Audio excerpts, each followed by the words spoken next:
शावनी चिड़िया बहुत सीधी थी। उसके सीधेपन का फ़ायदा सभी पंछी उठाया करते थे और पीठ पीछे उसकी बुराई किया करते थे। एक दिन शावनी, मैं बहुत परेशानी में हूँ। तुम बहुत सीधी और दयालु पक्षी हो, वरना तो इस जंगल में ऐसा कोई पक्षी नहीं है जिससे मैं मदद मांग सकूं।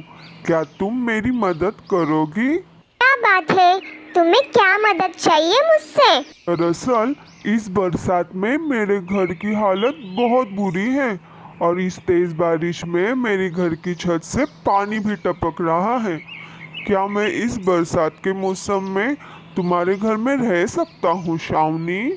शावनी चिड़िया को उस पर दया आती है और वो चिड़े से कहती है, हाँ हाँ, क्यों नहीं, मैं तुम्हारी मदद ज़रूर करूँगी। तुम यहाँ रह सकते हो और फिर बरसात रुक जाने के बाद हम दोनों मिलकर तुम्हारे घर की छत ठीक कर लेंगे। तुम अपना सामान ले आओ यहाँ रहने के लिए। तुम्हारा शुक्रिया शावनी, मैं अभी जाकर मेरा सामान लेकर आता हूँ। नीलो चिड़ा उसी ही दिन अपना सारा सामान लेकर आ जाता है।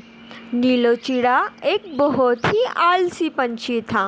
वो कोई भी काम नहीं करता था। दिन भर सिर्फ खाना और सोना, यही उसका काम था। अरे, इसको तो मैंने घर में रख लिया, लेकिन ये तो खुद का काम भी खुद नहीं करता। चलो जाने दो, ये तो थोड़े ही दिन के लिए यहाँ रहने वाला है। अब इससे मैं क्या काम करवाऊँ? अब मैं अनाज ढूंढने के लिए चली जाती हूँ। शावनी अनाज ढूंढते ढूंढते बहुत थक जाती है और एक नदी के पास पानी पीने के लिए रुक जाती है। तभी उसे किसी की पुकारने की आवाज़ सुनाई दी। अरे, ये आवाज़ कैसी है? लगता है कोई मुसीबत में है। मैं जाकर देख ही लेती हूँ। मुझे बचाओ, कोई है? आवाज़ सुनते सुनते शावनी चिड़िया वहाँ आ जाती है। उसने देखा कि एक गड्ढे में एक बहुत सी सुंदर मछली फंसी हुई है। मुझे बचाओ, मैं कब से यहाँ से निकलने की कोशिश कर रही हूँ, कोई भी मेरी मदद नहीं कर रहा। ये तो कितनी सुंदर मछली है, शायद पानी के बहाव के वजह से ये यहाँ आकर फंस गई होगी।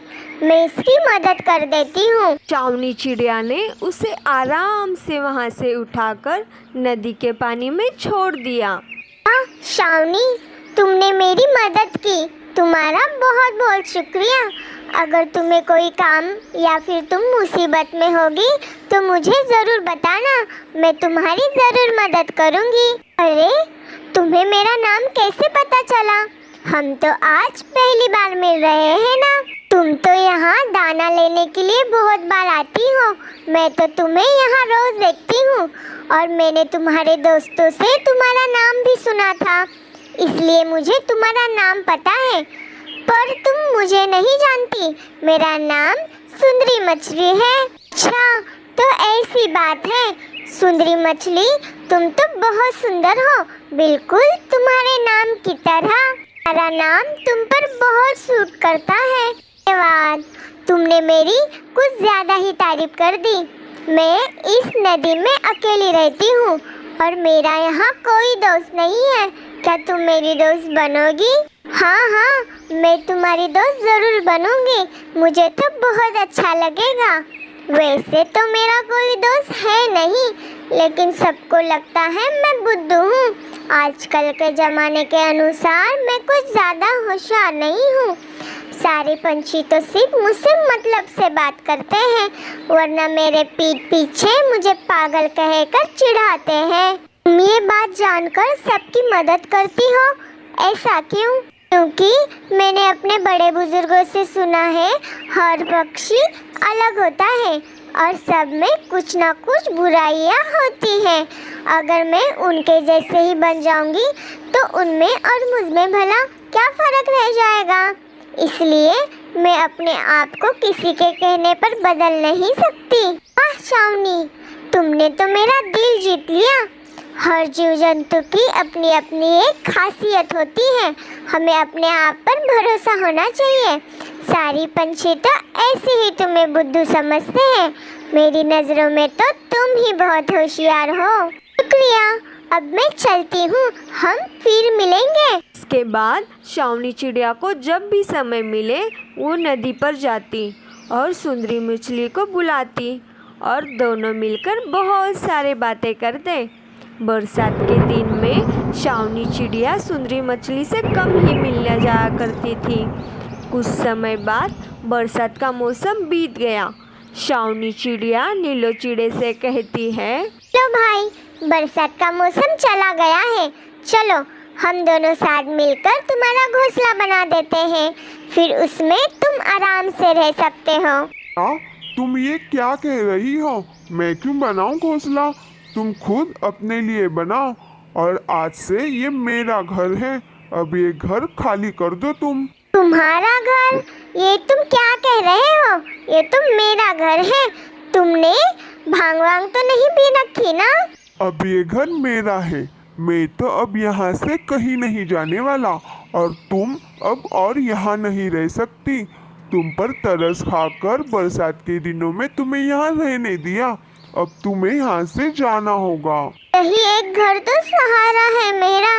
मैं यहाँ से कहाँ जाऊंगी? तुम मेरे घर को अपना घर क्यों बता रहे हो? तुम यहाँ से चले क्यों नहीं जाते? नीलो चिड़े ने शावनी चिड़िया को धक्के देकर घर से बाहर निकाल दिया। उसने उस पर जरा भी दया नहीं दिखाई। कई पक्षी शोर सुनकर अपने घर से बाहर निकल आते हैं। अयो नीले चिड़े, ये क्या कर रहे हो तुम? ये सही नहीं है। तुम शावनी चिड़िया को उसके ही घर से उसको बाहर निकालता है। क्या बताऊं तोते अन्ना, इस शावनी चिड़िया ने मुझे अपना घर बेच दिया है और मुझसे कहा कि बरसात के बाद मैं ये घर खाली कर दूंगी, पर अब जाने का नामो निशान तक नहीं है। ये झूठ बोल रहा है। बरसात में इसके घर से पानी टपक रहा था, इसलिए वो मेरे घर आया था। इसको मैंने यहाँ रहने के लिए दिया। अब ये खुद यहाँ से जाने का नाम नहीं ले रहा। मेरे घर का अपना घर बता रहा है ये। झूठ झूठ क्यों बोल रही हो तुम? मैंने अपना पुराना घर रानो को बेच दिया था और वही पैसे तुम्हें देकर तुम्हारा घर मैंने खरीद लिया। अब तुम यहाँ से चली जाओ, वरना तुम्हारा अंजाम बहुत बुरा होगा। हाँ, नीलो ने इसका घर बरसात से पहले ही खरीद लिया था। ये शावनी बहन, तुमसे ये उम्मीद नहीं था मेरे को। जब तुमने पैसे लिया ही था तो तुम्हें घर खाली कर देना चाहिए था। बेचारी रोते हुए नदी के पास पहुंची और नदी पर बैठकर रोने लगी। उसके रोने की आवाज़ सुनकर सुंदरी मछली खुद बाहर आई। हुआ, तुम क्यों रो रही हो? क्या बताऊं सुंदरी, मैंने नीलो चिड़े को बरसात के मौसम में अपने घर में सहारा दिया था। अब वो मेरे घर पर कब्जा कर बैठा है। हमेशा मेरे ही साथ ऐसा क्यों होता है? लोग मेरा फायदा उठाते हैं और मुझे बुरा बना देते हैं। कुछ नहीं हुआ शावनी चिड़िया, तुम रोना बंद कर दो। देखो, उन बुरे पक्षी के कर्मों का सजा उन्हें जरूर मिलेगी। तुम चिंता मत करो, मैं तुम्हारे लिए नदी के किनारे पर ही एक अच्छा सा और प्यारा सा घोंसला बना देती हूँ। फिर सुंदरी मछली ने अपनी जादुई शक्ति से पेड़ पर एक बहुत सा प्यारा सा घोंसला बना दिया। वाव, ये तो बहुत सुंदर घोंसला है।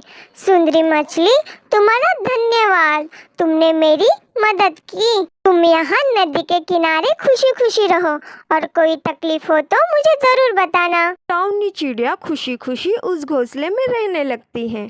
अब शावनी चिड़िया अपनी सहेली से कभी भी मिल सकती थी।